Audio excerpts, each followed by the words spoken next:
I said I was doing it. Hey, we're Yeah, live. I know, well, You can't narc, so like you can't get narked on when you admit your crimes. Like, This is the Action Cast, the only podcast that whips its tail. And now, our feature presentation. You know, I really should have said the only podcast that will show them Chinese boxing. That would have been the better thing to go. you want with. to do over? No, it's too late. It's too late. you It's know it's what? already You have it's focused, happening. You have focused on the tagline, and you are thus. I missing the did, heavenly and I'm glory. missing the heavenly glory. That's right. So, hey, it's the Action Cast. My name is Joe Drilling, and with me is the usual band of misfits and chuckleheads. We've got Bryce Wilson. Yo, We've got Anthony Rogers. I like to fight in front of cats. Yes, and we've got Alex Rio. I mean, I like to fight also, but in front of kittens, actually. Yeah, Mm, very That specific. was not Younger crowd. It's true. Yeah, younger crowd, exactly. Yeah. Yeah. this is a good lineup to have because I think really the true heavenly glory is the friends you made along the way. So. It's true. I think the true We're not heavenly missing that. glory is how much hair you can grow on your shoulders. Yeah, no kidding. No kidding. Wow. Yeah. So before we get into tonight's movie, which is from this wonderful Criterion box set, Bruce Lee, The Greatest Hits, before Worth we every get penny. yeah, worth every penny, especially if you got it on the half off sale on Barnes and Noble's Criterion half off sale, which I still can't believe. Like, it was a pre-order when that sale was happening. So I was honestly shocked that it was part of the Criterion half off sale at Barnes and Noble, but I'm happy that it was. So that's pretty sweet. But before we do that, we are going to do some action cast, action movie, action news. And I'm definitely not stalling for time while I find the sound drop that goes along with that at all. I'm certainly not doing that. There it is. I found it. If you focus on the sound drop, you will miss the heavenly glory. It's How many true. times are we gonna hear that tonight? Not many. Yeah, a That's lot. not even the movie This we're is talking mediocre. about. You give us 3 minutes, and we'll give you the world. Good. I'm gonna lay back and just lazily It's- make that it's joke not as like- many times. It's not like accusatory. Tell myself I'm that I'm contributing. I'm not telling you to stop. Yeah. I'm just like, it's just a question. Like, how many? Like, I'm taking Yeah. bets, and I'm saying 20, including the two that have over and- previously been mentioned. So since we don't actually... Over under, we're looking at a good 20. Okay. Yeah, since unfortunately we don't edit this, it just like gets streamed and goes up. Yeah, just We won't add be the able to like counter. do like we did with the candy episode and go back and like figure out. Maybe I'll go back and count them, and then the next month when we do the Maniac Cop trilogy for Halloween, I will. Trilogy? Jesus Christ. Yeah, I will chime in on that. And speaking of horror movies, the first action movie action bit that I'm going to go with is that the Texas Chainsaw Massacre. I think it's a Bryce. Can you help me out on this? Is it a remake or is it another prequel or what are we dealing with this time? I can't tell anymore. I mean, this franchise at this point has as many alternate timelines as Star Trek does. So, like, what's even the point? It really does. Yeah, And Excuse me, there's only one. there's only I don't know if one. that's true. There's only one Star Trek timeline, or there's only There's one only one Texas alternate Chainsaw timeline. in Yeah, Star that's Trek, kind of or okay, well, whatever. There's one It's not major exactly. one. There's one major alternate one with like sub-alternate ones. Yeah. Okay. Look, I'm not even like the biggest Texas Chainsaw Massacre fan in the world, and like without even thinking about it, I'd probably have to count like 4 separate timelines, and that's being generous. So it's outdoing So, Star Trek, is what you're saying. Yeah. So, yes. okay. So It's I have settled. no idea. Texas I don't know Chainsaw what this- Massacre is better than Star Trek. You heard it here first. There you I mean, the first Texas Chainsaw Massacre is The first definitely two, better yeah, than probably. any Star Trek thing I've ever seen. But I know, I'd dude. agree. Wrath of Khan's pretty fucking sick. well, anyways, You know what? so I this would movie, actually- I this- would take Texas Chainsaw Massacre 2 over Wrath of Khan. yeah, same. I would take. I mean, we're literally comparing apples to oranges. yeah, we're very so much comparing apples to oranges, yeah. but No, well, you know, Dennis Hopper's performance and Ricardo Montalban's on a pretty similar level. Here's They are- okay, that's go kinda to true. the timeline where we switched Fair. those 2 roles. that would be amazing. I would love to see Yeah. Ricardo Montalban as Lefty Enright. I would love to live in that pocket dimension.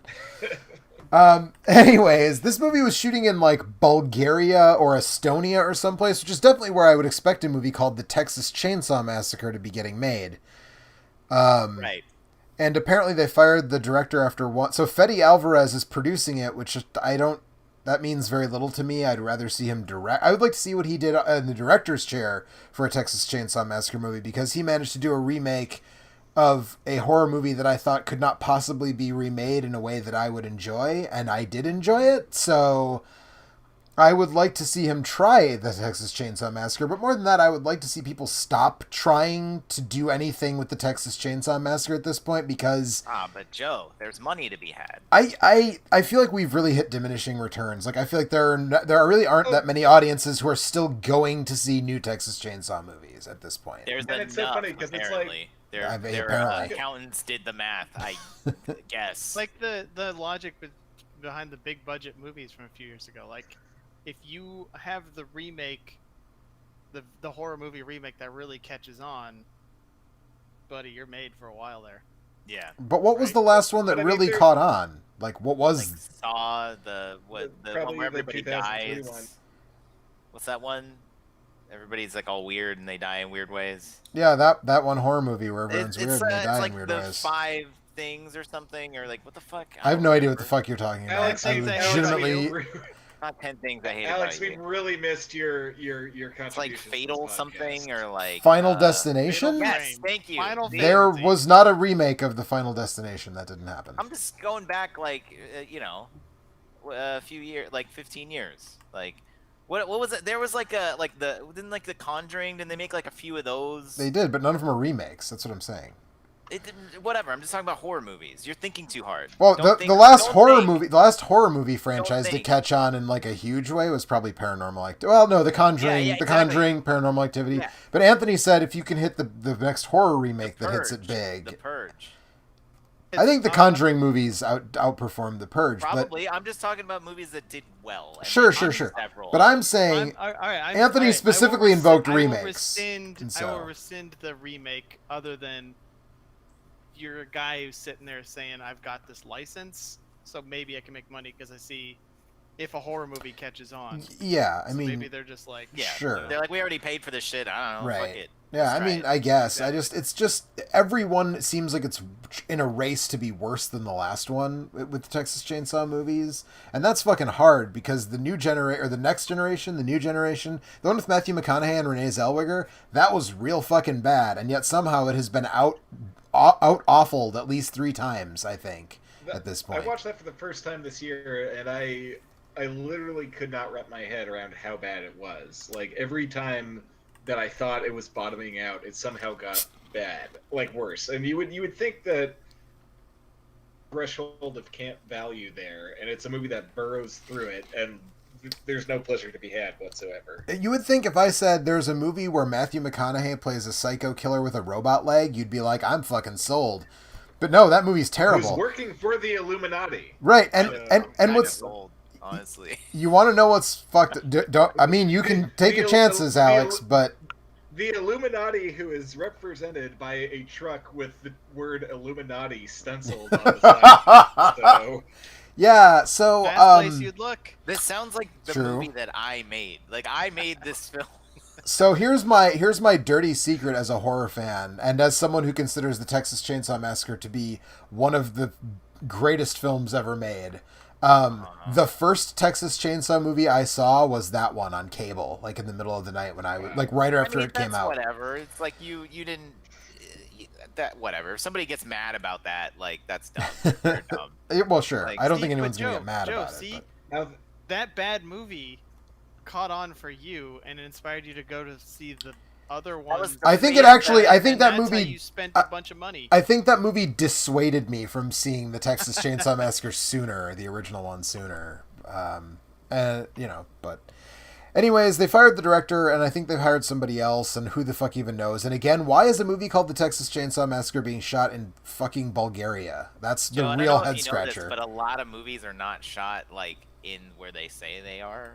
Like in the Yes, movie. I'm You know aware. what I mean? I'm fully aware of that, but I feel like taking It a seems whole like you're American not. film it crew. Seems like you're Breaking- not breaking aware. news. Right? No, Wait, I feel like taking Do a other whole people know about American film crew to Russia, or not Russia, but Russia adjacent, a former Eastern Europe. Eastern Europe, to shoot a movie that takes place in Texas that feels like a lot of like cost and effort Did you to know like. that every Star Trek series was not filmed in space? No, what?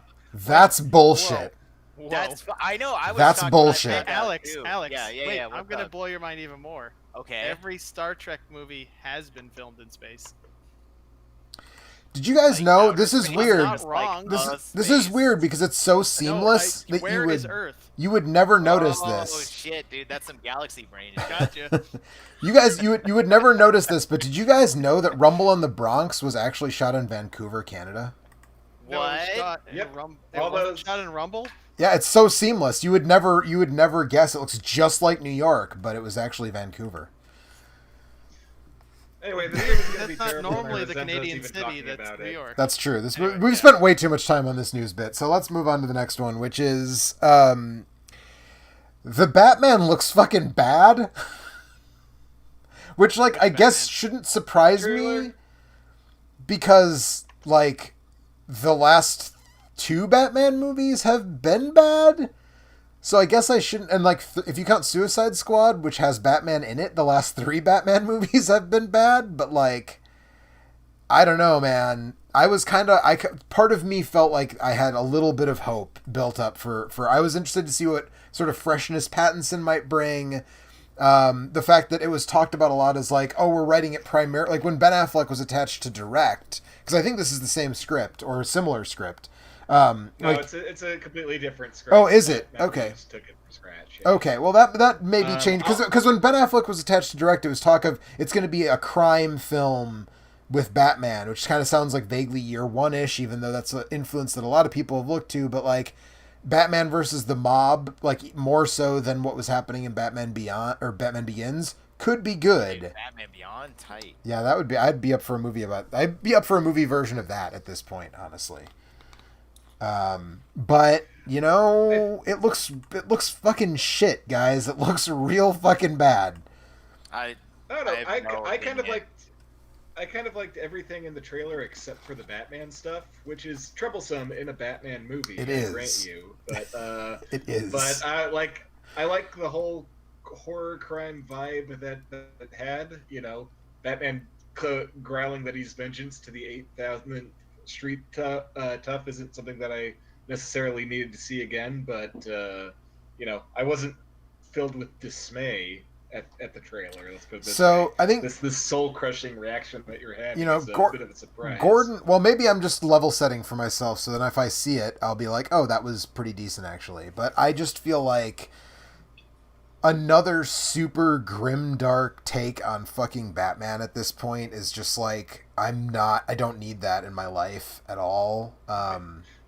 And it just feels like an extension of the Ben Affleck stuff. Like this, the moment that kind of broke me in the trailer was the part where he just beats the fuck out of that dude.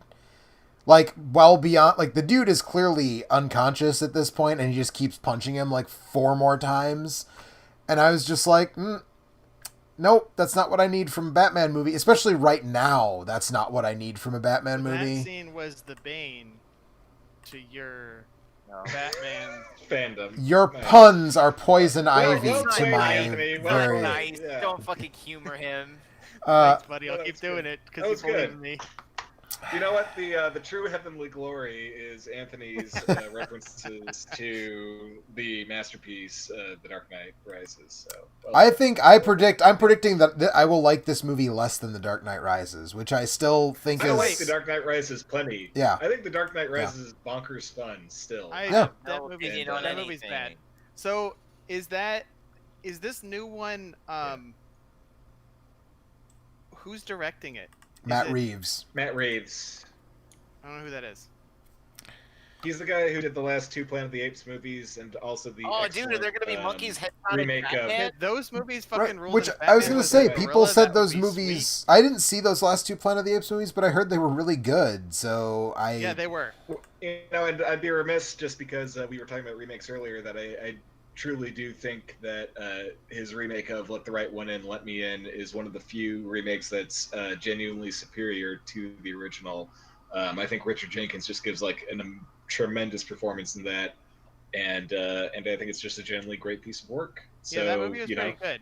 So Yeah. here's my Yeah. question: give it the last okay, I guess the last one was Batfleck, but before that, Uh-huh. like it was very expensive to make those Nolan Batman movies, right? Oh yeah. Are they like Sure. floating? Like, how much money can we make off a cheaper Batman? I don't don't think think it this looks one is that particularly much cheap. cheaper. Yeah, it doesn't. I don't think this That's is my a lot question. cheaper. Is it I- cheap or not?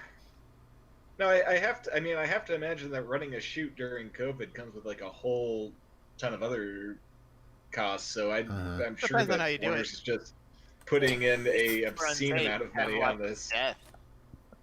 Yeah.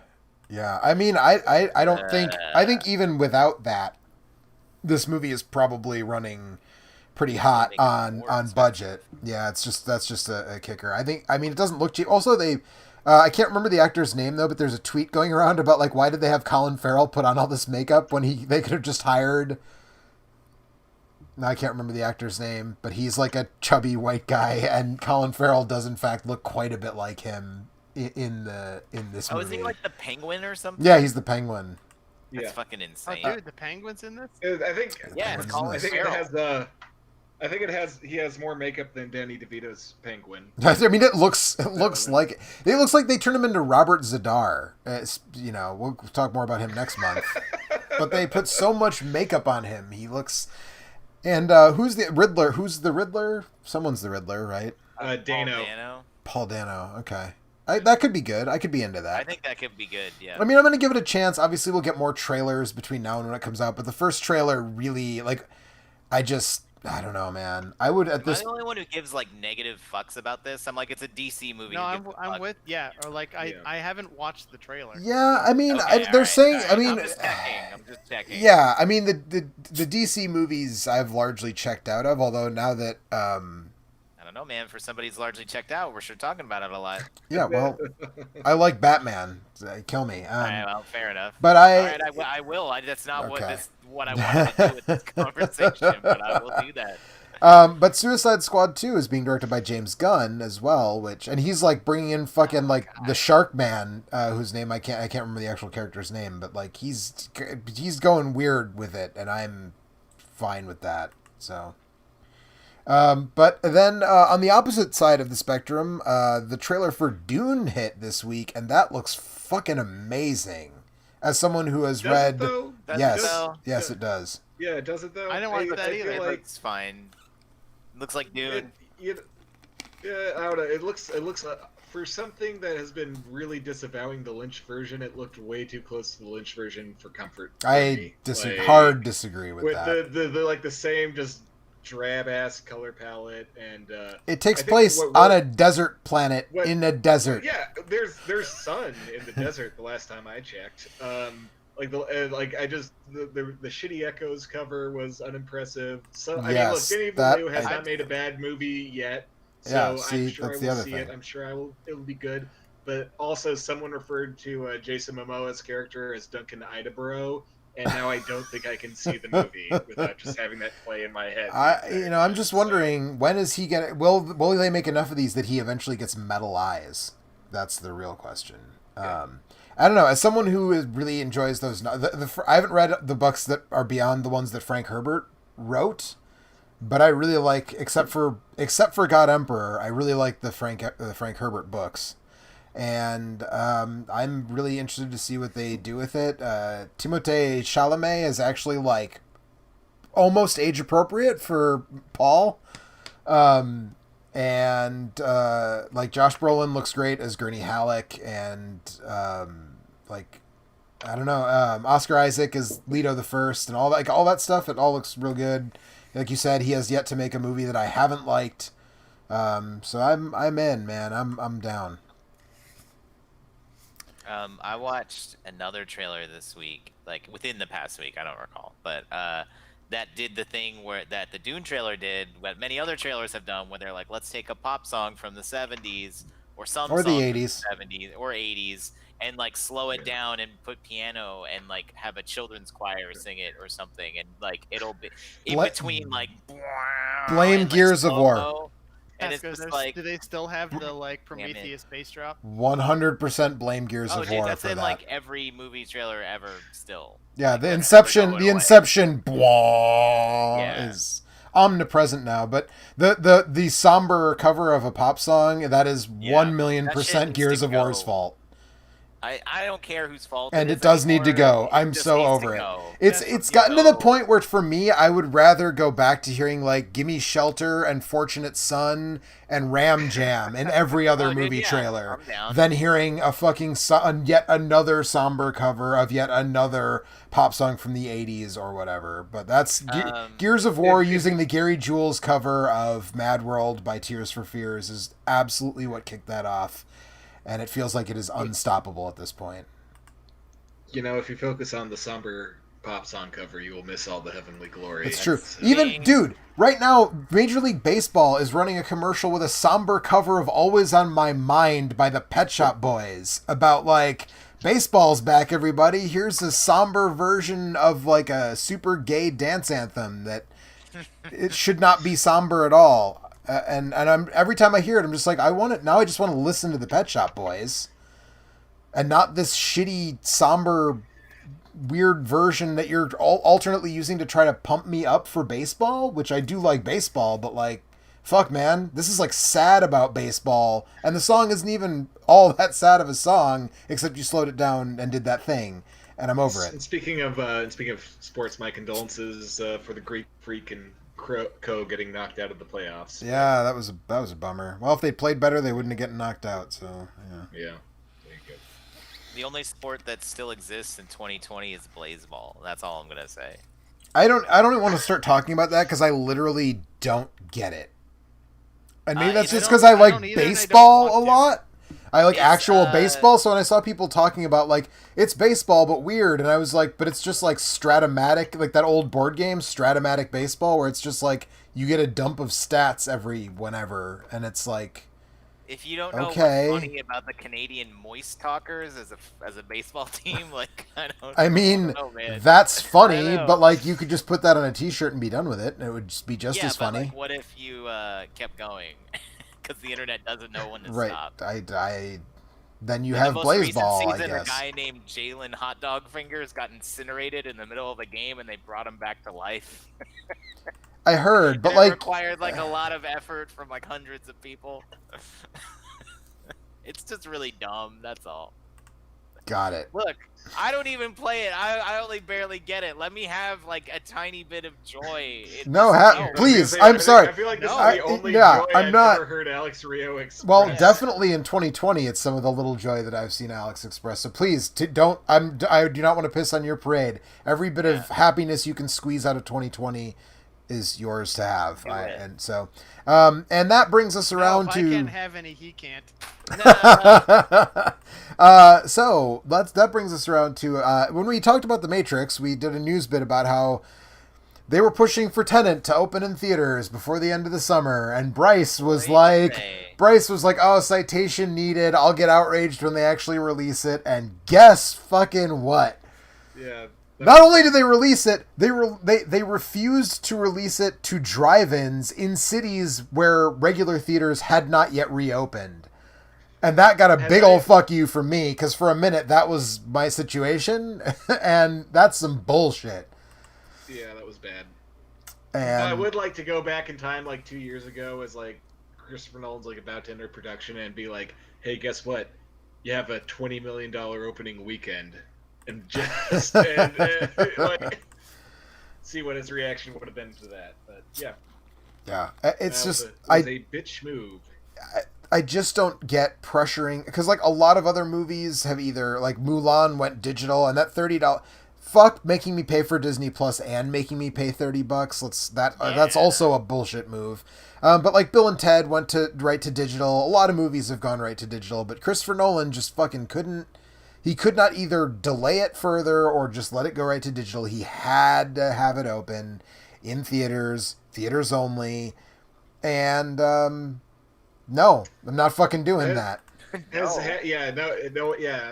haven't even seen it. And, like, that's my thing is that, you know, most accounts seem to be suggesting that that it's mostly transmitted by air circulation primarily, and a theater is literally just a big room that recirculates air, so there's no safe way to do it at this point. And it's like, so like even as I'm like trying like very tentatively and vaguely to like have some parts of normal life back, like the theater ain't gonna be one of them. You know, it's like that's just not possible at this moment right now. Nope, not doing it. I want to go to a movie so fucking badly. So fucking bad. But I'm not doing it. Not doing it. And it's like I saw it phrased as like, yep. Yeah, it turns out even people that like Christopher Nolan movies don't want to risk their lives for it. Like, right? Like I just for the last week, for the first time, I went to a restaurant and sat on the patio. Yeah, no kidding. I went to a restaurant and sat outside for the first time. Yeah. And go ahead, Joe. Like Joe. Everything that I have heard about, like, and Alex, you're a medical professional. That's what they tell me. Like, everything I've read and heard is, like, the worst thing you can do is be inside with a bunch of people. Like, that's so much worse than being outside, even with a bunch of people. And I'm just not going to do it. I've got a backlog of movies so fucking long. I have Blu-rays that I bought in the last 2 Warner Archive sales that I haven't watched yet. I have a Shudder subscription. I'll make it work at home until it's fucking cool to go back, you know? That's where I'm at. And that's it for news. So let's move. Speaking of the backlog of Blu-rays that I have, hold on. Okay. On that last point before we move on. Sure. I've heard different arguments, and I haven't read enough to suss out which side this is, though I have my guesses.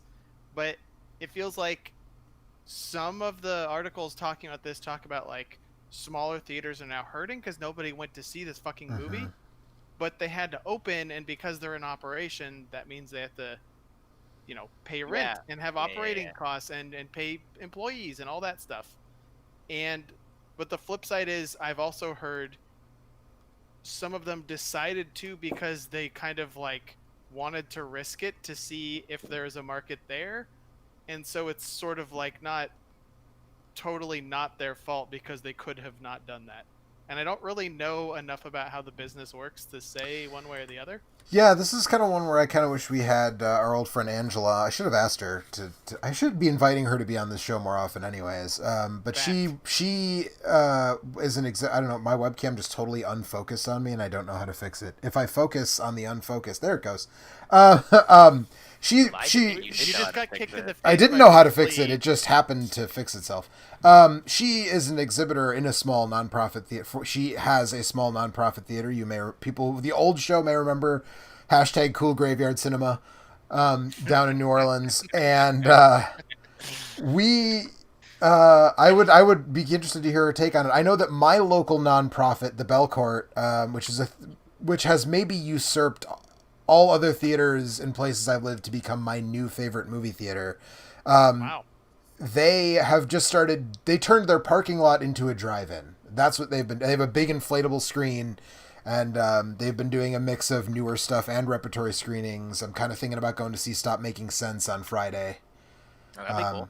Because sitting in my car is totally fine. I went to see... If you don't go see Stop Making Sense, then you will truly miss the heavenly glory. Dang. They're also showing Raising Arizona this weekend as well. So that's a good movie. I just fingers not as good as Stop Making Sense. That's probably true. But I think I talked about this last month, but I've been to one drive-in. I went to see The Rental and what was it called? She's Dying Tomorrow. She Dies Tomorrow. As a double feature at my local drive-in, and that is the only movie I've seen since in a place that isn't my house since March. And drive-ins are good. I'm glad that the silver lining of all this is that drive-ins were like the only movie we're reporting all of the movie intake was coming through drive-ins for a little while. And to quote the one and only the man, the myth, the legend, Joe Bob Briggs, the drive-in will never die. So. Anyways, I'm amused that Unhinged has made $14 million so far, because that would not have made any money in a normal. Right, except it was literally the only new thing playing. Yeah, well, it's funny. Talk about Tenet all like as much as you want, and like I said, I'm not going to defend I already the have choice to done release that. But what cracks me up, I can almost understand the people who risked it to go see Tenet. I want to know who were the people who risked their lives to go see the New Mutants. Like who paid who drove that $7 million box office weekend for like the bottom barrel rejects People of who the don't X-Men give a universe. shit. People who don't They're give like, a shit. COVID ain't real. I know. I read Definitely. it on Facebook. Yeah, definitely those people Yeah. for sure. Definitely those people. Yeah, so I don't know. feel like I understand people going to see a. Well, is this a Marvel movie or is this a? I can never keep straight. It was on Fox's slate Yeah, before they that's were a Fox absorbed by the Marvel Disney machine. Right. But it's Okay. based on a Marvel comic book, yes. But it's not Yeah, tied I into could- the I could see MCU the- or I could whatever. I understand those fans more than Christopher Nolan. Yeah, but this I isn't don't- I tied don't know into that there are like any Christopher Nolan Avengers. super fans. Yeah. Yeah, that's true too. So I don't know. Whatever. Yeah. Anyways, what movie are we talking about? We are so again. I'm going to hold up Tenet. this Blu-ray No, set. went and Bruce saw Lee, it. the greatest hits.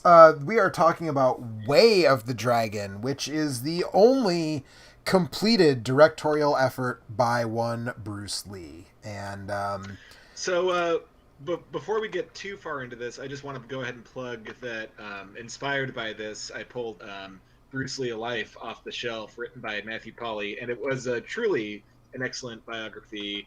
Has all kinds of interesting shit in it. Gave me a way better understanding of Lee as an individual and his place in both Chinese and American cultures. That was really fascinating. And like, I find so many biographies like bothersome because they all either seem to take like this very, hagiographic take of just like, man, this guy you thought was even better, or they all take a very cheaply revisionist take of just being like, well, this person that you thought was like good, well, he was not. I'm like, let me just like drag out every skeleton in their closet for 500 pages and just burn down whatever good feelings you had towards them. And this struck a really good balance of painting Lee as an actual human person, but while also never losing sight of what makes him so remarkable. And it gets into his family history, which is fascinating, and like all the different changes that happened to Hong Kong while they lived there. It gets into his like place in the Chinese social culture very directly. It gets into his child acting career, which I had no idea even existed. yeah, wasn't he? Here His just, first role was as a baby girl, right? I think I Yeah, heard. and yeah, his father was basically like a big like a big fish in the small pond of what was a very insular Hong Kong filmmaking, like at the time, where like the films literally didn't go like off the island, even like to mainland China, and so he kind of worked in this very strange kind of pocket universe for a while. But here's 4 quick facts that I learned from the book. One. There's a throwaway line about Bruce and his first class of students going to a random karate demonstration on Montana, going to a honky tonk and fighting a bar full of randos. And frankly, I could read an entire novel about that. 2, Bruce Lee's favorite author to read for fun was Thomas Aquinas.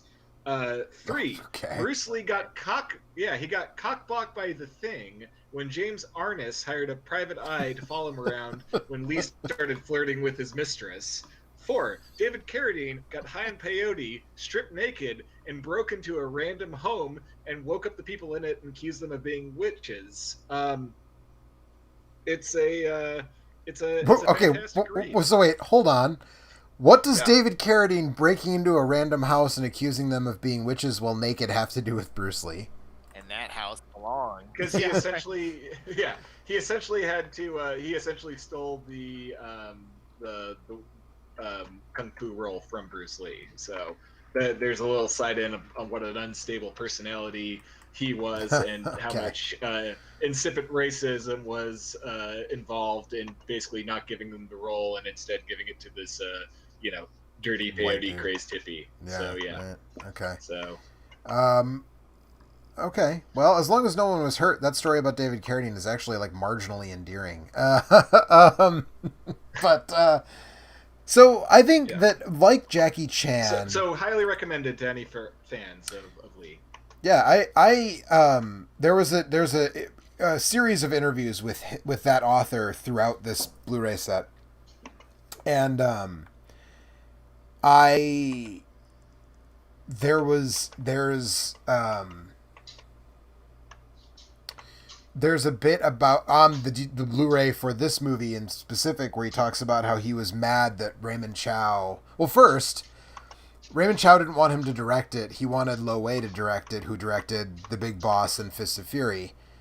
And Bruce apparently started negotiating with the Shaw brothers, Run Shaw in particular, to make a movie for them. And that's when Raymond Chow, head of Golden Harvest, caved, as you would expect, and let him direct this film.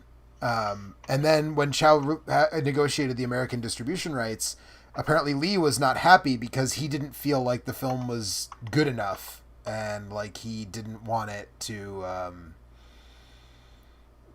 be seen by people. Although I'm not sure what the timeline is on its distribution in the United States and the West wider, because for a long time I knew, so I think everybody, maybe not everybody, but a lot of people know the sort of the weird naming conventions of Bruce Lee's films, which is Bruce Lee made a movie called The Big Boss. When the American distributor released it, they called it Fist of Fury.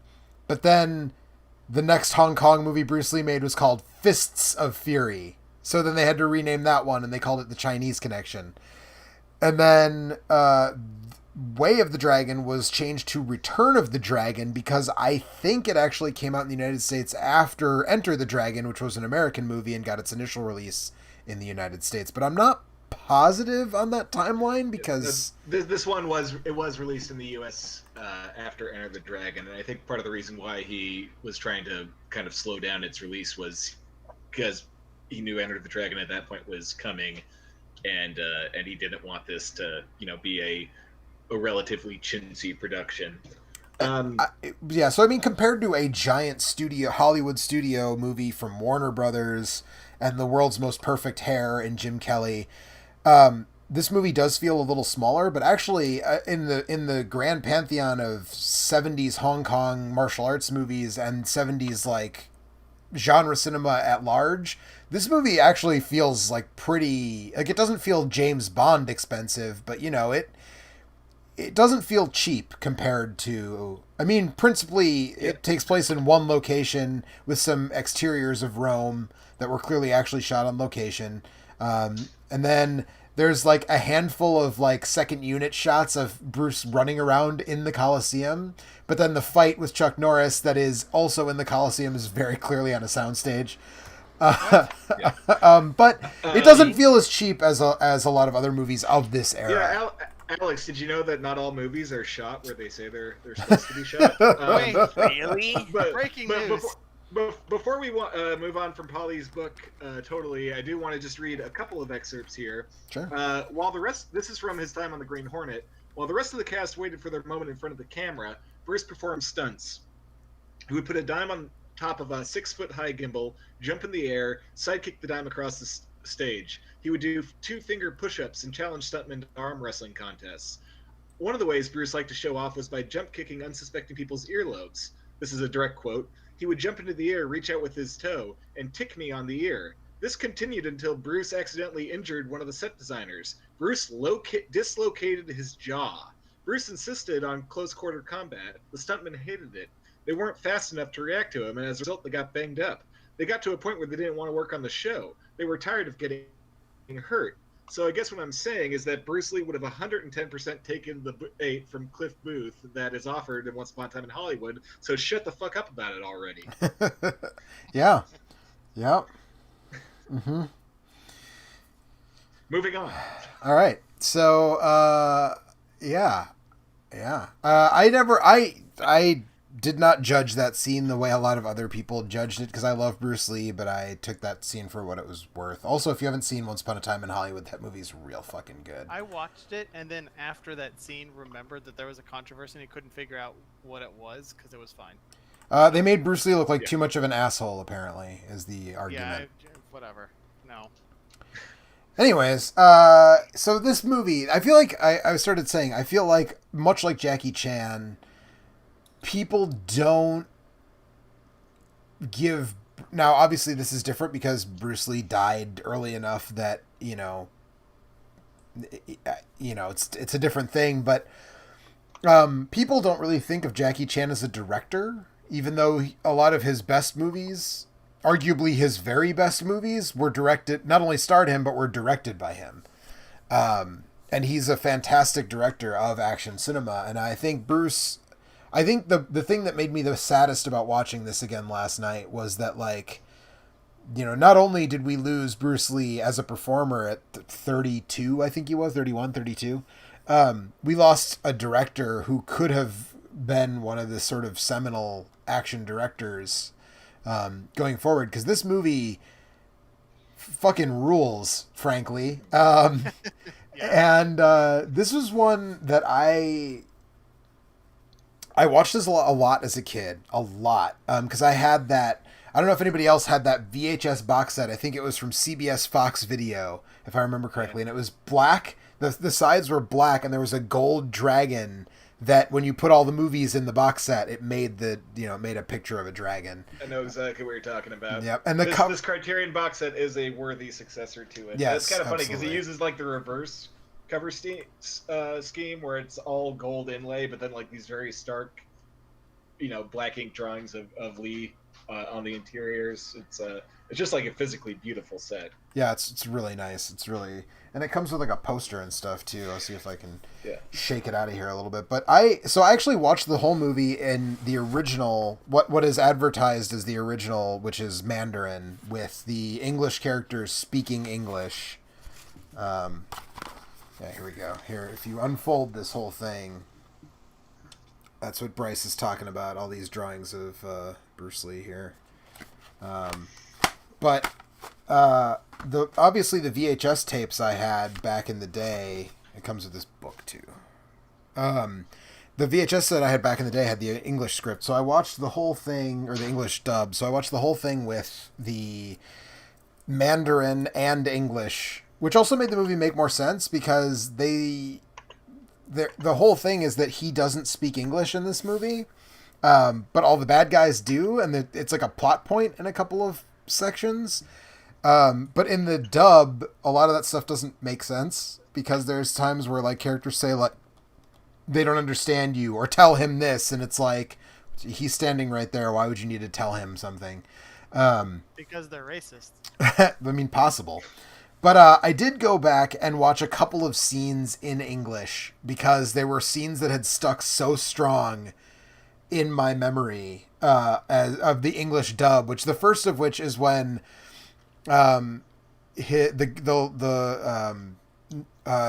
Nora Meow comes and picks him up from the airport, and he goes to get in her car, which is a Pontiac Le Mans. It's a really nice convertible muscle car, white. And he doesn't know what kind of car it is, so he starts throwing out, BMW? Is it a Mustang? And then the last thing he gives, and the actor who did the dub of Bruce Lee's voice just does it so weirdly that it has always stuck in my brain. He goes, "It's a Rolls," like, and I don't know why, but that line reading always stuck with me. When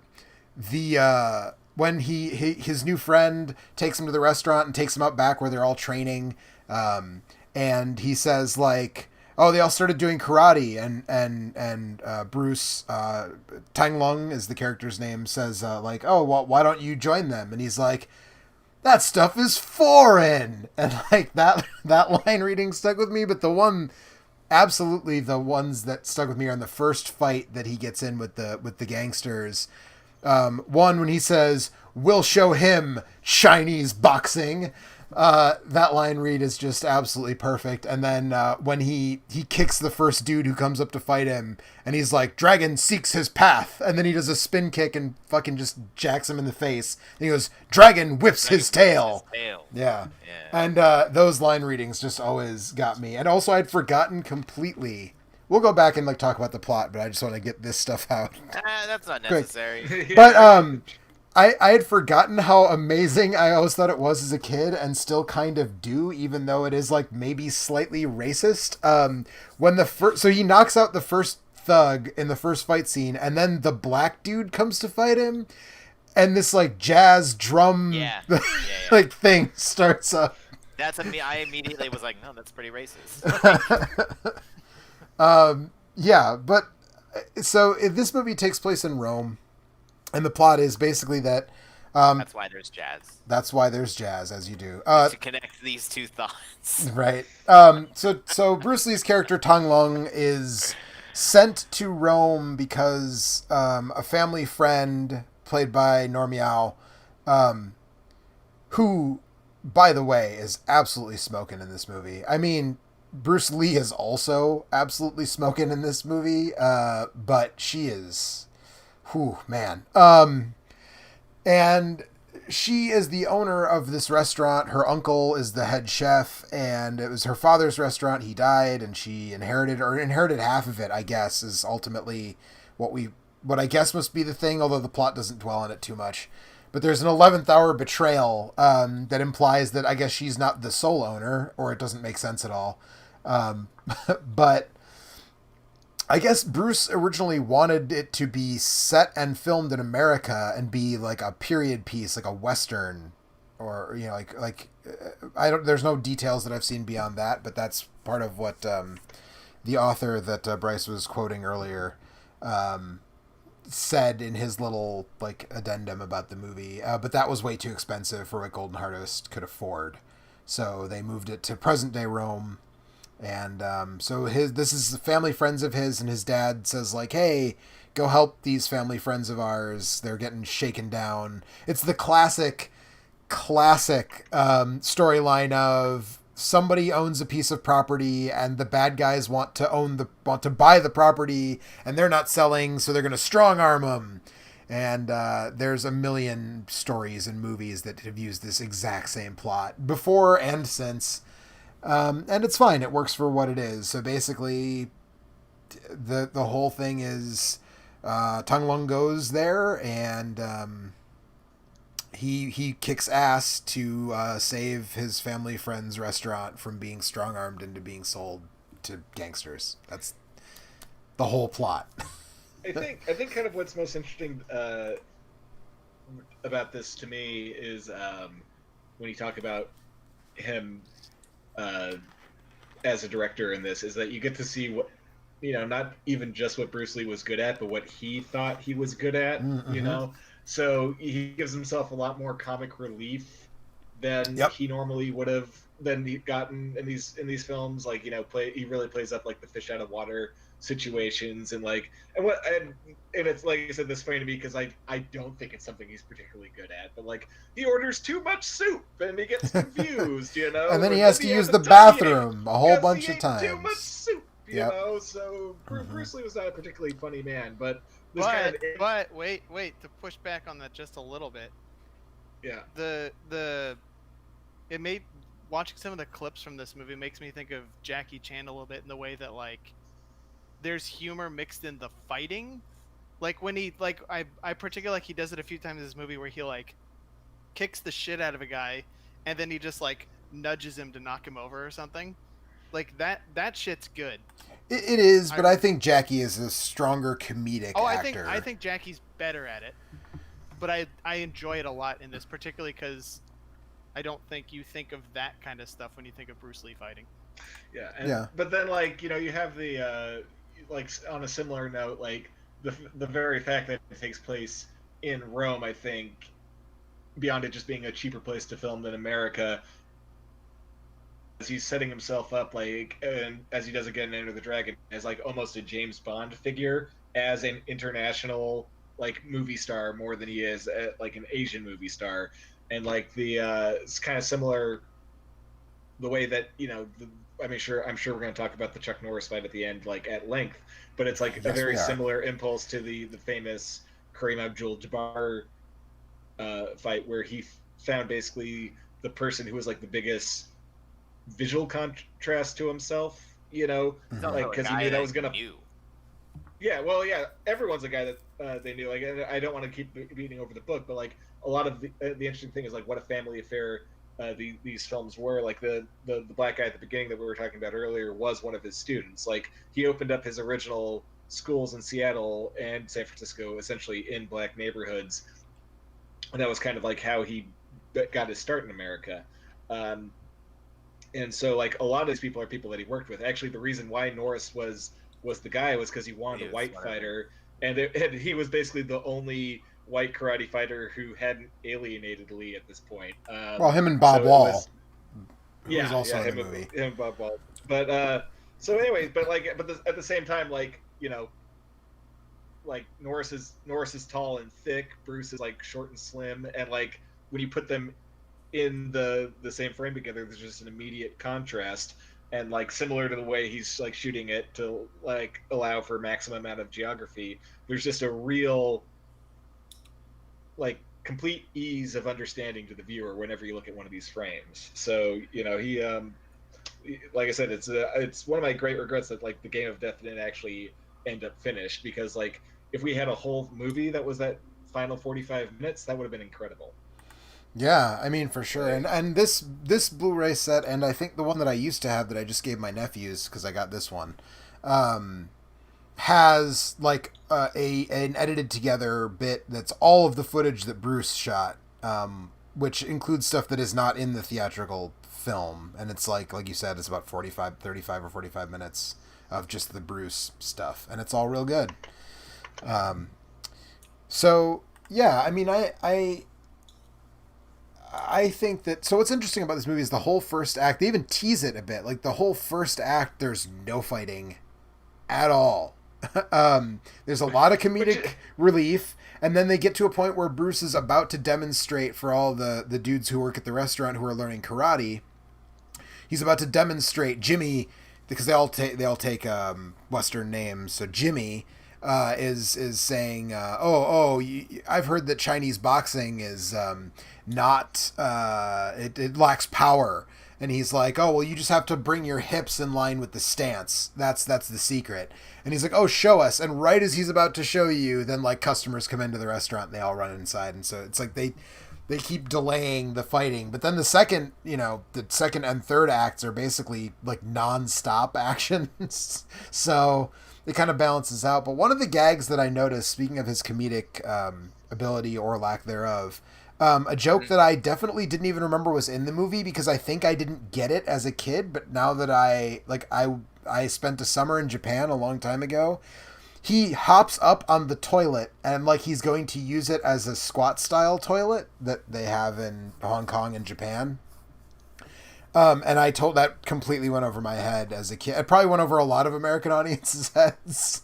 Like what the why would he be standing on the rim of the toilet seat like right before he closes the door of the stall? I think it's worth noting that Bruce Lee not doing a lot of fightings in the early parts of his film is unfortunately something of a hallmark of the Bruce Lee mini genre.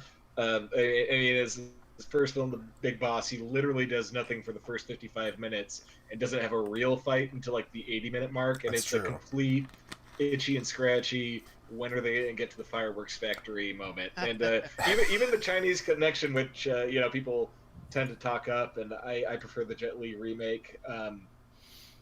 Of it is like, which we did an action cast on a million years ago, by the way. It's a lot of it is almost like Bruce Lee, like as a slasher movie. He's like dressing up in these strange costumes and like chasing down individuals and murdering them more than it's what you would think of as a traditional kung fu movie. So it's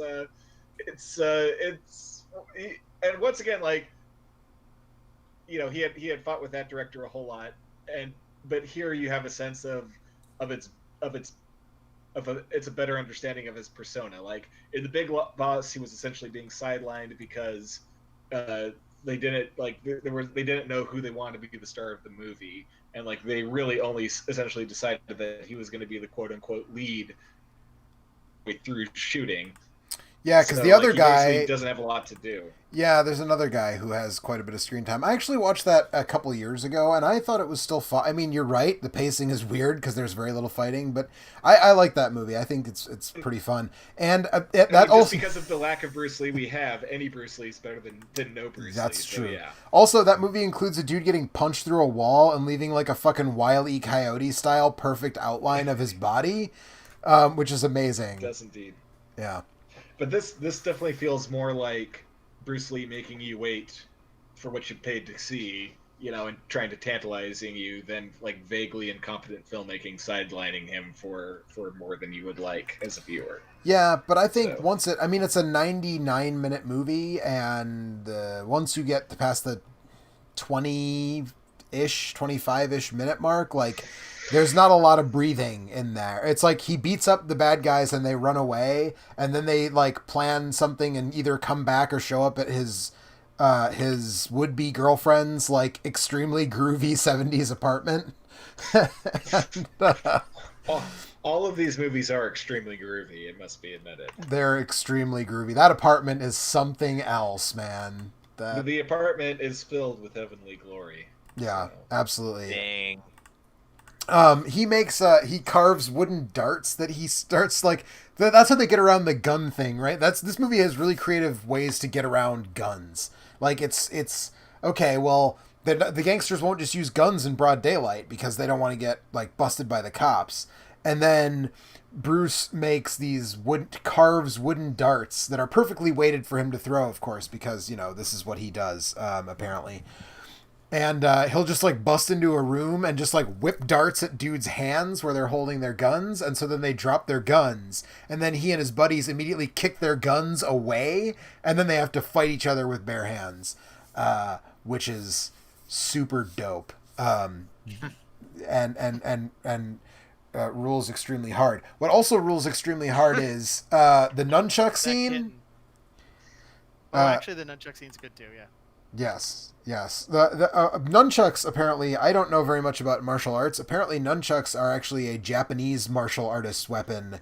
They're not used in traditional Chinese martial arts. But Bruce Lee thought they were fucking sick, so he put them in his movie. You know what? He's right. He's absolutely right. Yeah. Scene rules. He just fucking wrecks like 8 dudes at once. It's great. Since we're on the topic of the nunchuck scene, I just want to say, like, shout out to whoever did the Foley work in that movie. Yes. Yeah, no That's like, obviously, Shaw Brothers movies all have great Foley work because it's all completely insane and ridiculous. But the nunchucks make like a mixed, incredibly loud swish noise.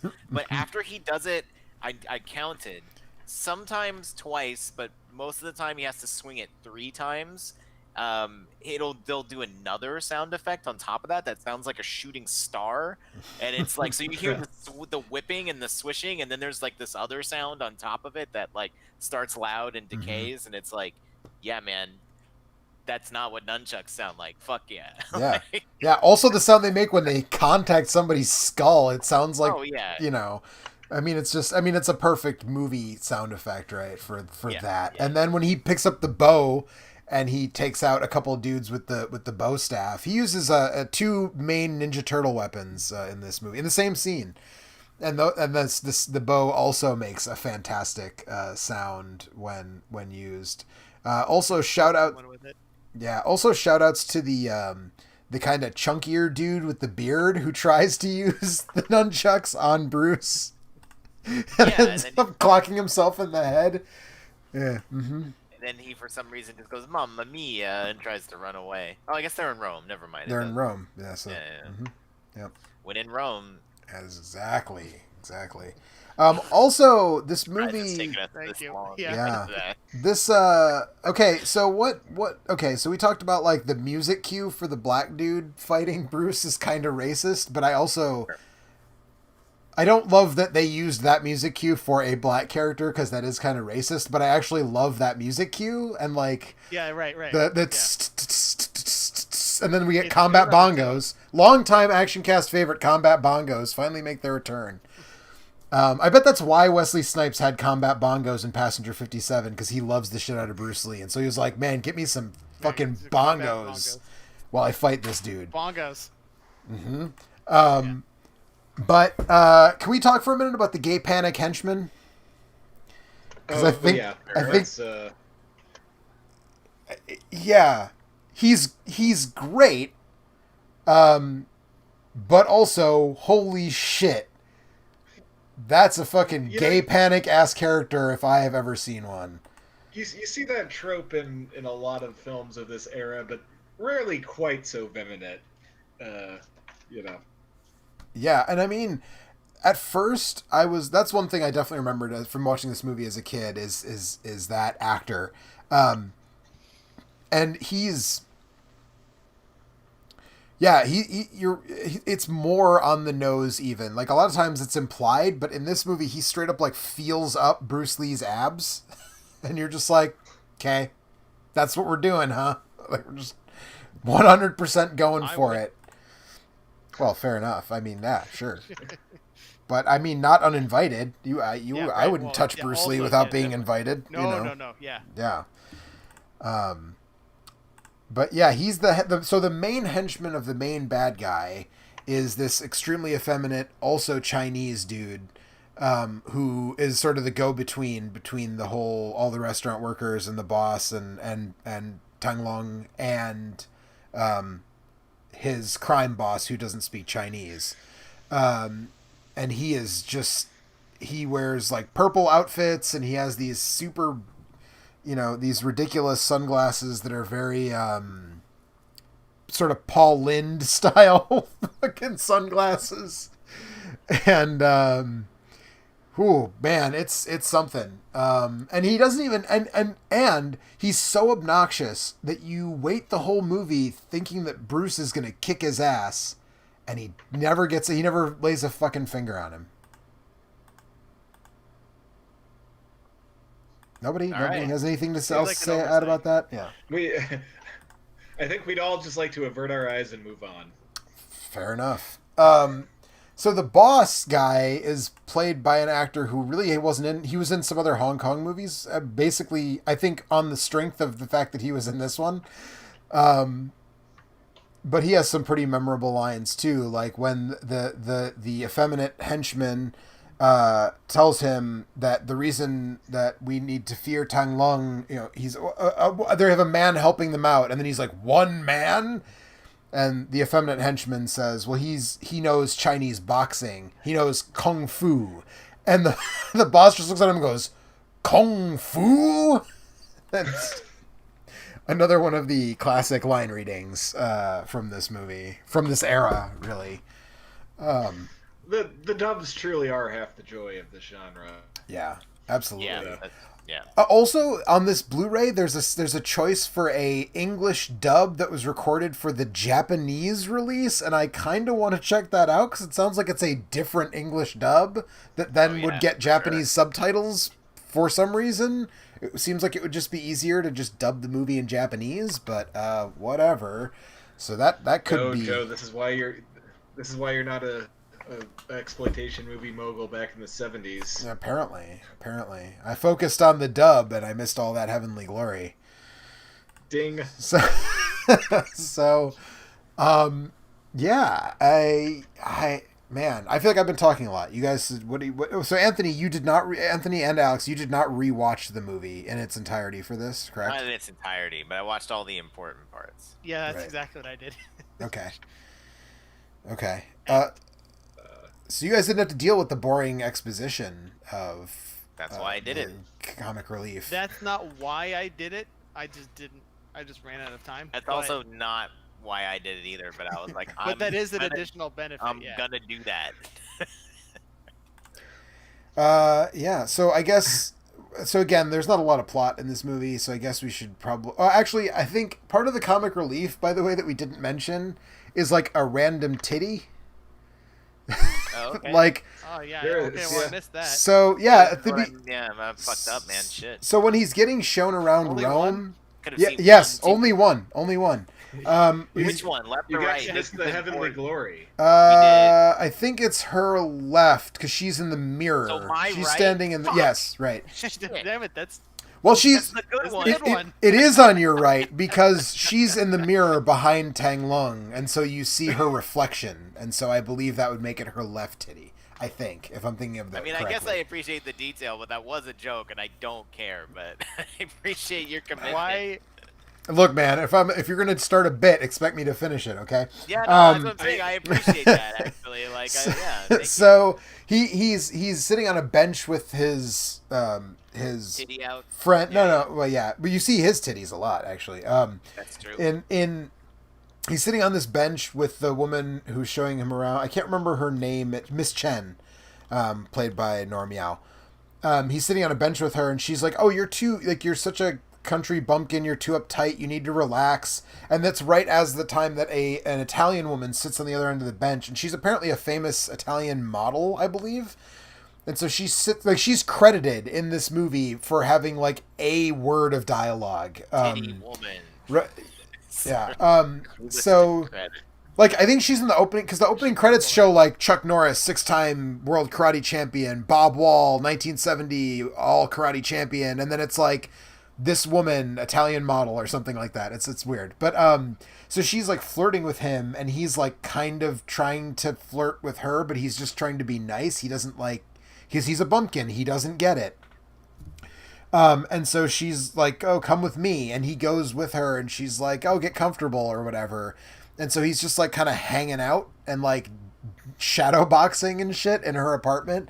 And then she comes out of a room topless, and he just like panics and runs away. And that's random titty in this movie for no reason whatsoever, other than like a moment of comic relief, and I guess to show like what a bumpkin Tang Lung is. Yeah. Once again, Bruce Lee not exactly a comedic genius. No Jackie Chan in that respect. Maybe you don't have a sense of humor. Possible. If I did before 2020, very well may have. Yeah, It, so. yeah, it might be There you gone. go. So I guess we should. Well, I challenge you to go back in time to when this was made and tell Bruce Lee to his face that he has no. That would probably be unwise, but yes, Yes. I accept your challenge and He will would, begin building he would a time machine slap you so immediately. hard you'd be back in 2020. Possibly true. That's your escape. There you method. go. No, it's a one-way Yeah, trip. yeah, Yeah, that's how you get back. You have a way Yeah. back. That's how you get back. Yeah. There we go. So I think we should probably talk So- about the thing that we're all. Oh, sorry, Anthony. Go ahead. I was gonna finish. I was gonna do exactly what you say and where you were going with this and bring up Chuck Norris's shirt. Yes. Chuck Norris is Not the a most shirt, American it's American that ever America'd in this movie. Yeah. Really, I think by talking about his shirt, you're skirting at ignoring the bigger issue, which is, of course, Chuck Norris's glasses. So, Yeah, because if you focus on the shirt, you'll miss all the heavenly glory that is his Heavenly glory. aviator sunglasses. Ding. So Joe's catching up. yeah, I'm trying. Yeah, so We're all in this together. we get to a point in the movie where the bad guys have decided that trying to snipe Bruce Lee doesn't work, and if they'd hired Sonny Chiba, maybe they would have had a better chance of sniping him. But Right. I understood that reference. Thank you. I'm glad somebody got me there. Okay, so but they didn't, and so he beats the shit out of the dude who tries to snipe him, which is actually a great scene because he sees where the shot came from, runs outside, and tracks the dude down just to like beat him up again. As he's already beaten up once. But that doesn't work. When they show up with guns to the restaurant, he just throws darts in their hands and they can't hold their guns. When they try to get Miss Chen to go with them and kind of like tacitly hold her hostage, that doesn't work because they know where the criminals hang out, so they just show up there and beat the shit out of everybody again. There's a lot of fights in this movie, which is why I like it so much. I think this is the Bruce Lee movie with the highest like fight to non-fight ratio. Like even Enter the Dragon does not have this Does it many beat Enter fights. the Dragon? I think it does. Well, Maybe but- not. Maybe not. It's close. Yeah, it's like, I'm gonna disagree with your police work there because Enter the Dragon starts with the Bolo fight, moves on to his sister's fight, has all the skulking around and the Dead of Night fights, and not to mention like That's the Jim true. Kelly and like the actual tournament. And fight. the Bob It's Wall. like That's another Bob Wall fight that's in there too. another Bob Wall fight, yeah. Right. And then the fight in the House of Young Mirrors. fight, Yeah. Well, this movie Speaking of has. which, can we pour one out for? I don't know if we ever did pour one out for old Johnny Saxon. Hopefully he's I don't- roughhousing with Freddy up in heaven now. So. Yeah, we didn't. I don't think so. Yeah, pour one out for John Sachs. I mean, that's a Yeah, man who lived a yeah. full life. He was 80 something Yeah. years old. He died not far from where I'm sitting right now. Actually, he was. Who would have thought watching Murfreesboro. that movie that he would have outlived both Jim Kelly and Bruce Lee? He Yeah, he's shit. definitely the least fit of all of them in that film. So. Yeah, absolutely. But yeah, pour one out for great character actor John Saxon, who I remember the movie that I saw him in first that I can recall was actually From Dusk Till Dawn. Right. Where she's in for like 5 seconds. But then when I first saw Nightmare on Elm Street and when I saw Enter the Dragon, I was like, where do I know that guy from? I was like, oh, right. He's the cop in From Dusk Till Dawn who's on the TV for like, again, 30 seconds that Robert Rodriguez just put him in there because he's a big mark for John Saxon. But so after getting beat up in the alley, in the restaurant, in the alley again, in the restaurant again, in their own hideout, the one dude in the street, finally the bad guys are like, okay, fuck this, we're calling in outside help. So the effeminate henchman is like, oh, I know 2 martial artists from Japan, one from Japan and one from Europe. And they might not get along, though, and the boss is like, money solves all the problems. And he's like, well, if money's no object, we actually should call the dude from America who's, like, really gonna fuck shit up. So they call all 3 of them, and there's a fucking really fun scene where they say that he's Japanese, but actually he's played by a Korean Hapkido master, and I can't remember the actor's name now. But he's fighting Bob Wall in the bad guy boss's office, like trying to decide who's gonna get to beat the shit out of Bruce Lee. And so they're fighting each other, and the effeminate henchman jumps on Bob Wall's back at one point to like try to put him in a sleeper hold and stop him from fighting the Korean fighter, the Japanese fighter, as they refer to him in the movie. And then Chuck Norris shows up in his amazing American flag printed button-down shirt with a huge collar because it was 1973 and aviator sunglasses, and then he proceeds to walk dick first into the camera. You guys noticed that, right? Did you guys? Yes. He is definitely exuding a certain energy in this movie. Like the funk, as we have established, is strong in this movie, and nowhere stronger than in Chuck Norris's performance. You know what kind of reminds me of, actually? I didn't have this thought till just now, but in the terrible fucking Walter Hill movie, Bolt in the Head, part of what makes it so bad. That movie fucking sucked so bad. That movie fucking sucks. But what's really funny is that Jason Momoa plays the bad guy, yeah. And you can just tell Walter Hill's naked desire to be making any movie with Jason Momoa in the lead over like Sylvester Stallone, who is like utterly disinterested in it, and like every shot that he gives from Momoa is like essentially a hero shot, even though he's playing like the bad guy, and like the dick first Chuck Norris entrance like exudes a lot of that same energy. I wish that he had just once brought this persona to one of the movies he starred in. I'd probably like him a lot fucking more. Yeah, he always seemed reticent to play like the really heel, unforgiving mother. Yeah, like the like the Parker type, novel Parker, not Jason Statham have to Parker, play, like, or he wouldn't even have to play the bad guy if he had just the same level of cockiness and swagger to some of his stuff, but I don't think I've ever seen anything close to that. Granted, I have not seen all that many Chuck Norris movies, but like they're fine. They're fine. We should do one at some point. I mean, I've seen Silent Rage thanks to Hot Fuzz, but I think that's about it. But it's like this is I mean, we are doing one now. A lot more I fun guess. to watch. Yeah, right. We are doing one now, but I feel like we should do like the Octagon or the First Missing in Action or even Invasion USA, which is fucking bananas. It's like Red Dawn but fucking insane and done on a Canon Films budget, so it's like, and Red Dawn is already insane, but I was gonna say, yeah, exactly. So Chuck Norris walks dick first into the camera and then shows up at the bad guy's boss's office, and what were we talking about? All right, dick first into the camera. Yep. Right. I mean, I don't know if you watched his introduction scene when you reviewed this stuff, but he literally, like, I'm not, like, see if you can find it on YouTube. I believe it. The camera is sitting at just below waist height, and he just walks right into it until his unit blacks out the camera, and then it fades to black, and, like, goes to the next scene. He literally walks dick first directly into the camera. Yep. You know what? If you focus on Chuck Norris's dick, you will see the heavenly glory. That's right. I was gonna say I can't miss all the heavenly glory because Chuck Norris's dick is it.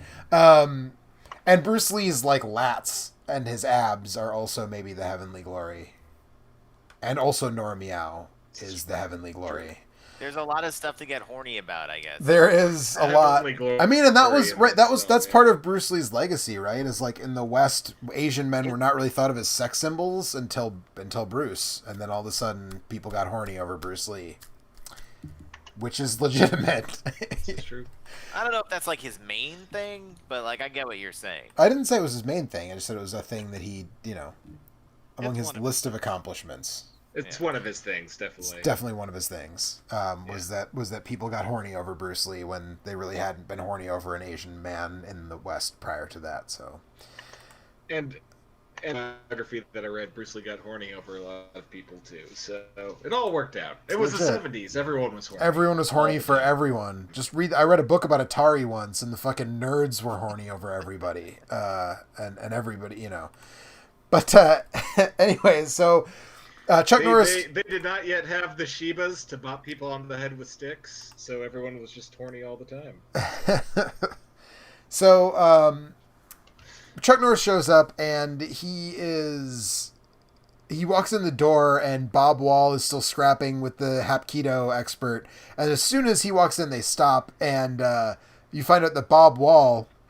This is not true of the actual Bob Wall, I don't believe, but Bob Wall in the movie. Is a student of Chuck Norris in the movie, who is Colt. Colt is the character's name. And Just Bob like Wall's... inches. Yeah, right.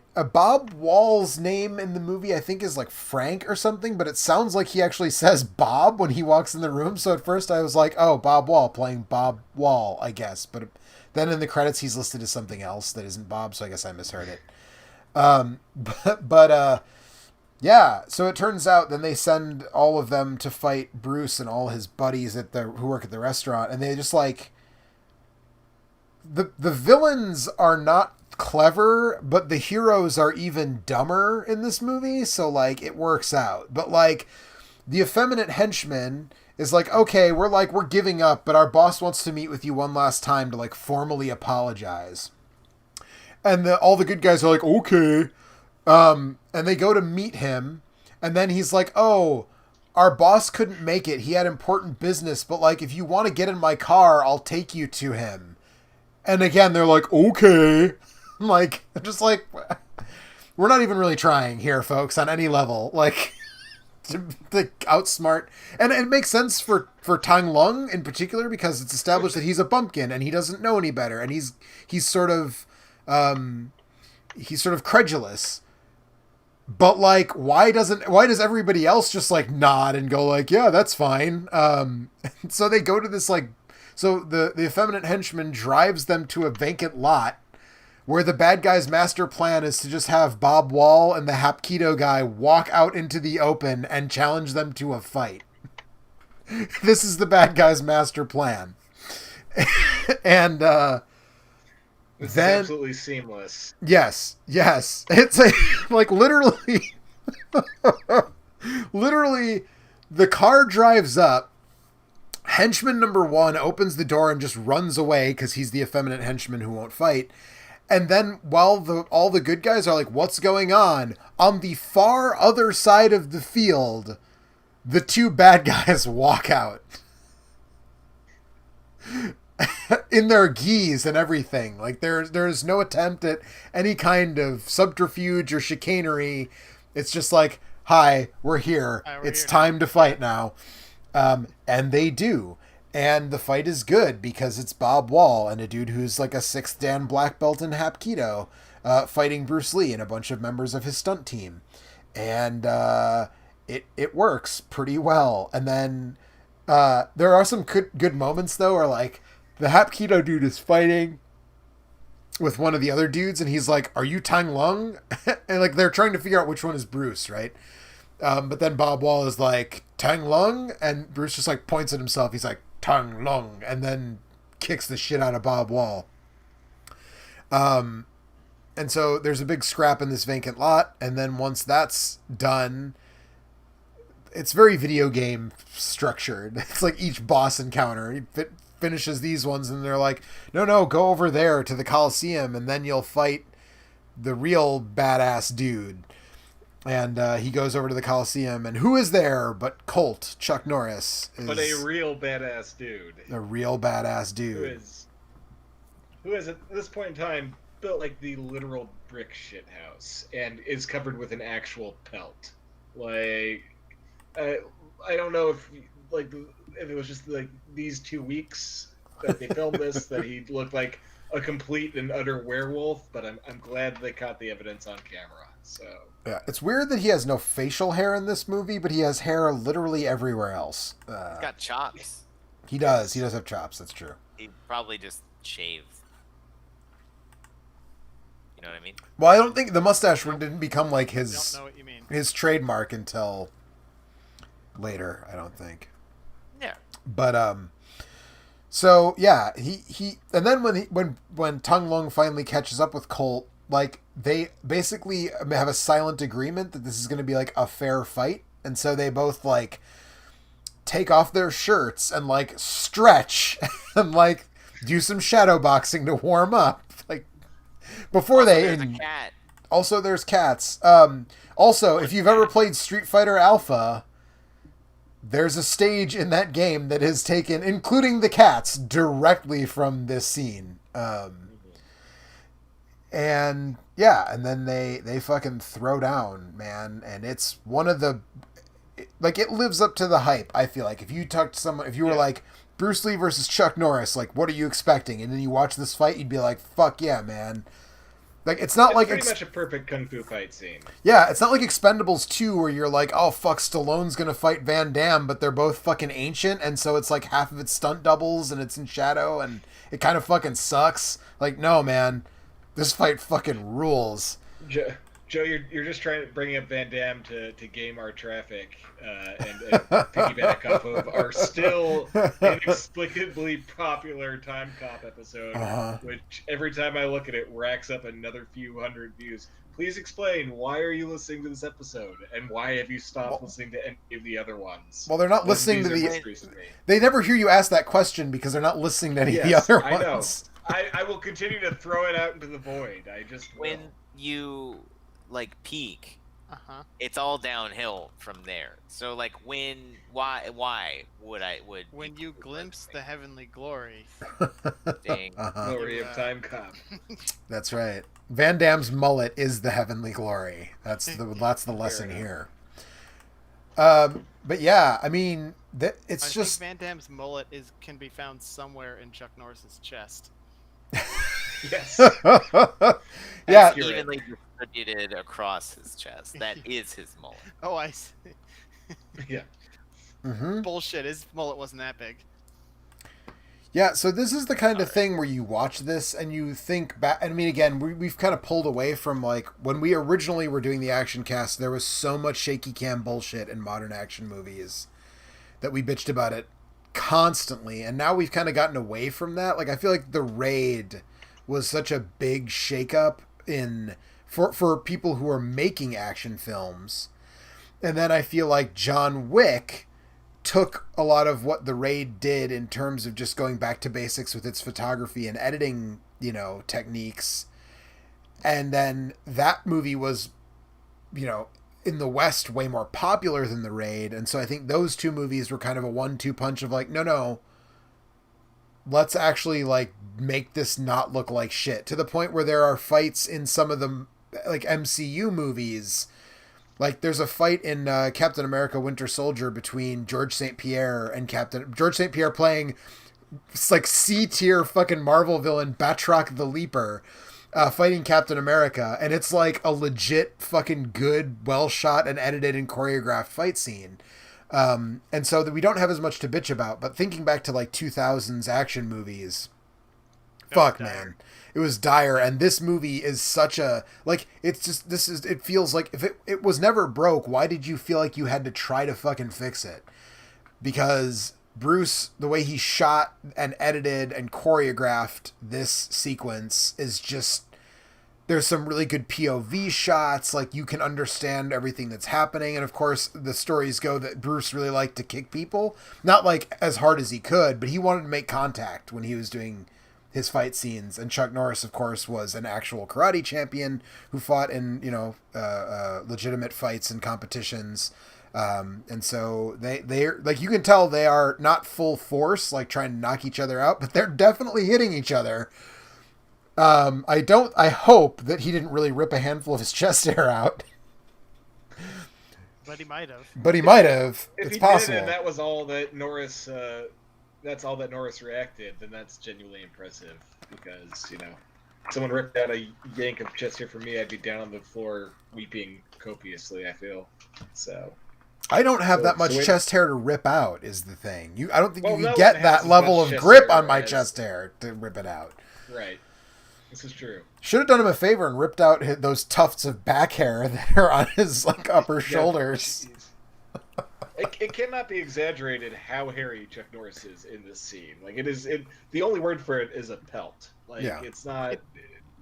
Yeah. And I always think I misremember it, and I'm like, yeah, he's hairy, haha. And then I see it, and I'm like, fuck. I was undervaluing it. Mhm. Man, it's impressive. Yeah, but it's just... go ahead, Anthony.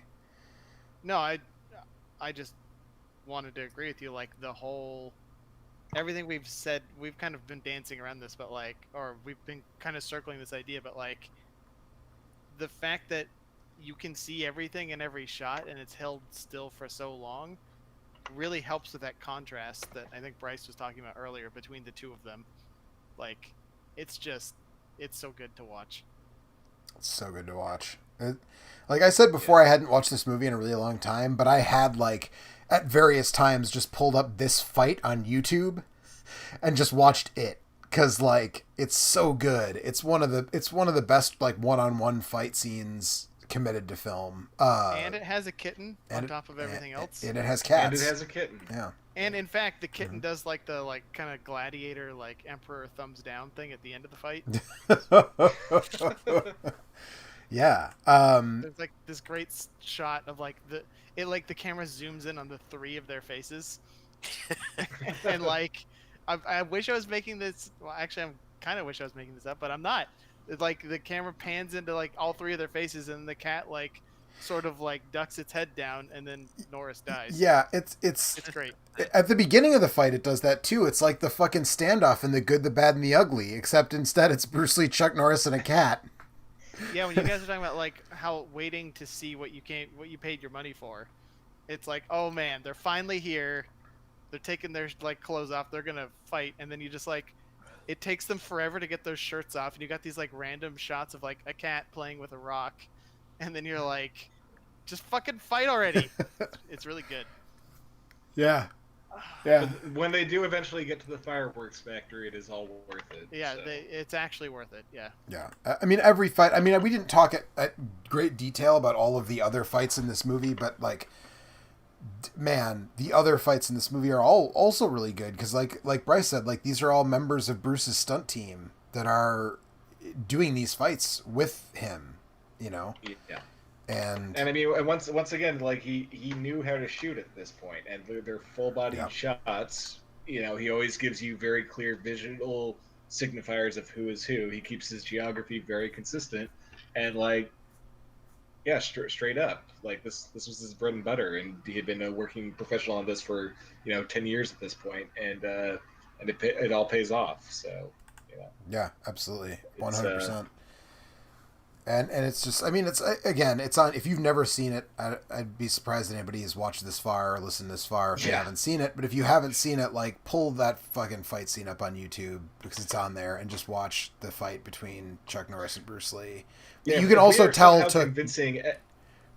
I was saying, for somehow convincing anyone to watch Way of the Dragon for the first time, A, what's wrong with you, and B, thank you, I guess, for staying through this. What must have just sounded like absolutely unhinged, deranged ramblings for 90 Well, minutes. it is If the you action watch it, cast. Different from like what we normally Yeah, do. right, exactly In what in line. way Yeah, exactly? Yeah. No, Mhm. still worth noting. Yeah, I get what you're saying. Yeah, Fair I don't enough.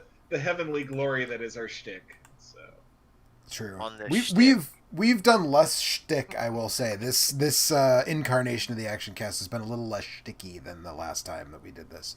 because we're all tired. It's because Because Anthony's we're all not editing any of the episodes because they there's just that get live too, streamed but- and posted immediately. So, but yeah, I mean, I don't know, man. I don't think this movie surpasses Enter the Dragon for me because Enter the Dragon is, like we said, a big studio movie that has all that goes along with Warner Brothers making a fucking movie. And it also has Jim Kelly with the most perfect hair a human being has ever had in the history of this planet. you know what? I was really mad that I didn't make this joke the last time that we did a Jim Kelly movie, which is Black Samurai. But considering we talked about the Batman trailer, I can now make this joke, which is, when Batman wants to scare people, he yells, "Jim Kelly, motherfucker." So I have now been able to pull the weight of that baggage off my Yes. shoulder after 7 years. Yes, So yes. there we Black go. Belt Jones was not Black Samurai. Black Belt Jones was the movie. that was my most regretted missed punchline of I think Anthony uploaded that episode. I listened to. I'm like, I can't believe I didn't fucking say that. So Mhm. now on the record, I have made my Jim Kelly. That, by the way, if you're not familiar with our older stuff and never listened to it, it's not anywhere on the internet right now that I'm aware of. But I'm just gonna say, also, fucking watch Black Belt Jones. That movie also fucking rules. And the final fight scene in that movie takes place inside a car wash, which is fucking amazing. So if you haven't seen that, check that out. But I prioritize Way of the Dragon if you haven't seen that. But yeah, like I said, for me, I don't think you put those two together on a double feature, you're gonna have yourself a fine night at the movies. Hell Unlike yes. Tenet, where you'll have yourself a fine time in a respirator. So Oh Jesus, that got bleak. use your thinker. Yeah, man. 2020, it got bleak. I'm sticking with my Don't assessment. worry, you're gonna get it. Oh God, I hope not. So I'm sticking with my assessment of the 70s as the decade with the most balls in filmmaking. Like the 70s. Every time I watch a movie from the 70s that isn't just like a total pile of shit, because those did happen in the 70s too. But even the ones that are bad, oftentimes were just so fucking. I don't know, man. They were doing shit that had never been done before, like in every year of the 70s. Also, it feels like the decade where like American filmmaking told the French New Wave to go fuck itself, and I'm like, I'm here for that too. So, it's a fucking 70s kung fu movie, and it fucking rules. And like I said, I personally don't think it's as good as Enter the Dragon. Well, what is in this life?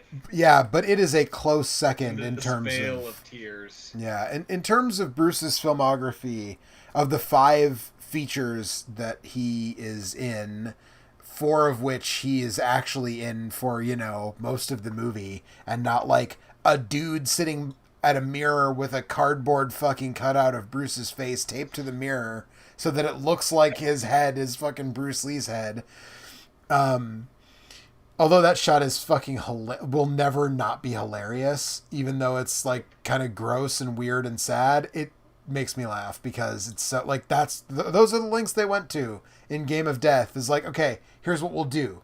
We'll like get a fucking Tiger Beat magazine with a picture of Bruce in it, and we'll cut out his face and stick it on this mirror, and then we'll have you sit in that chair and line it up so it looks like his face is your face. What the fuck? So basically he made 4 movies, and the top 50% of that is absolutely the ones with the word dragon in the title, like by far. Although as I said, I also do enjoy The Big Boss and Fist of Fury, A.K.A. The Chinese Connection. But if you're going to watch one Bruce Lee movie, make it Enter the Dragon. If you're going to watch 2 Bruce Lee movies, make them Enter the Dragon and Way of the Dragon. For sure. You really should watch all the Bruce Lee movies. I mean, there's only 5 of them. Yeah, exactly. I would say like run. it's arguable that, so again, I had the 4 tape box set, which was all of them except for Enter the Dragon, because forever until Criterion negotiated it, basically Enter the Dragon never came with his other movies because his 4 other movies were Golden Harvest productions, and Enter the Dragon was Warner Brothers movies, so they were never. And I don't want to paths. grasp because this set is a thing of beauty. It's maybe like maybe one the very few things to give me joy this year. But it is kind of hilarious that all of the films get the 4K treatment except for Enter the Dragon. Enter the Dragon, Yeah. which has a measly 2K that like transfer like of some kind of Restoration, fucking yeah. caveman or something. Yeah. Half the case. So Yeah, it's only that's half the case. K. I mean, I still don't have a 4K TV, so I can't tell the fucking difference anyway.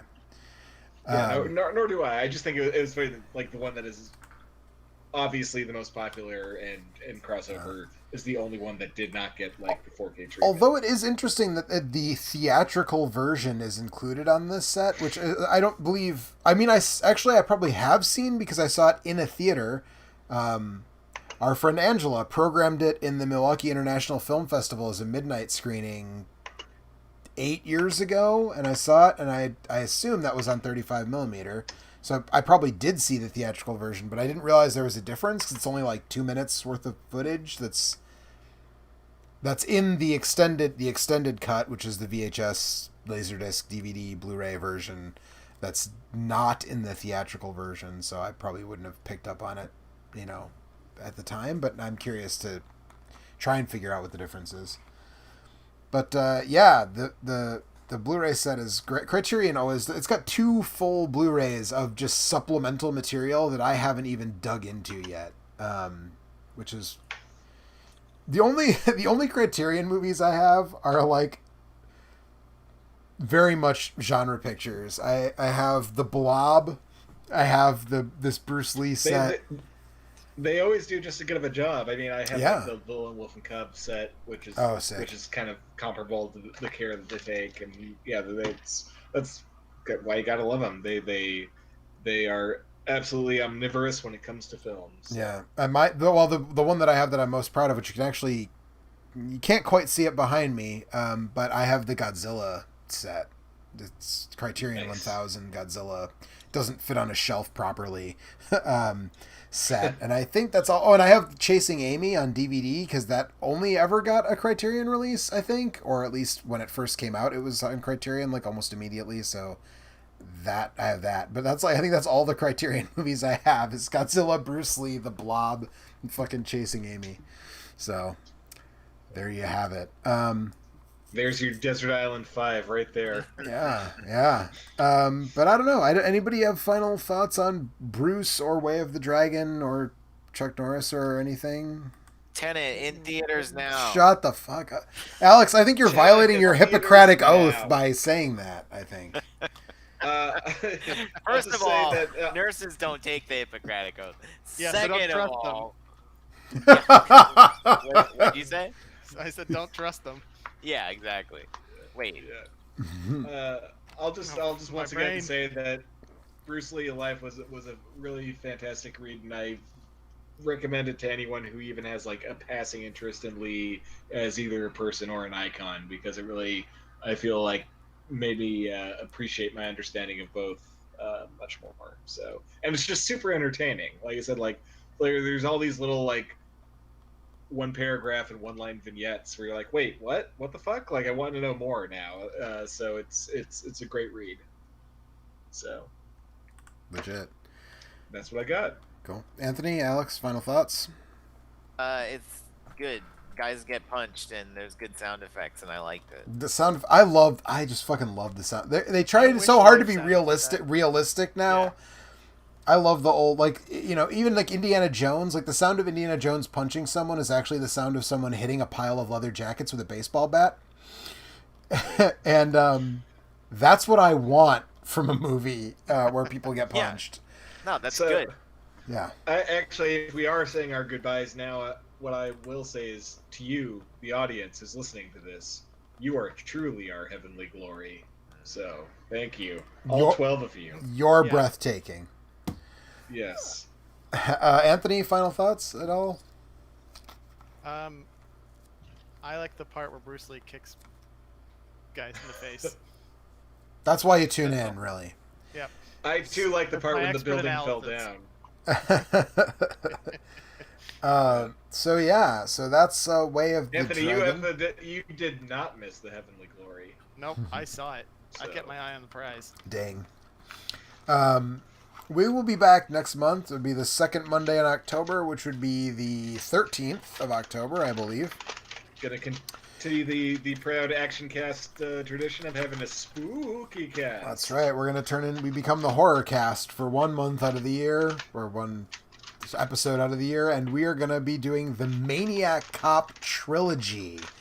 Robert Which I Zadar. liked a lot more before I realized it was a documentary. Yeah, no shit. I feel like there's gonna be a lot of jokes like that. Probably gonna be a Yeah, lot of that Probably gonna be a in lot that of that. episode.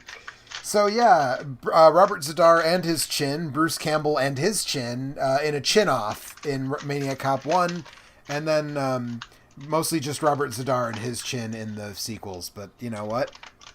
It's what we got, man. So That's all you need, man. that's all you need. So we'll be back next month with that. Thanks for watching, and we'll catch you next time. Bye. Bye. All right. Thanks, It's like fellas. fucking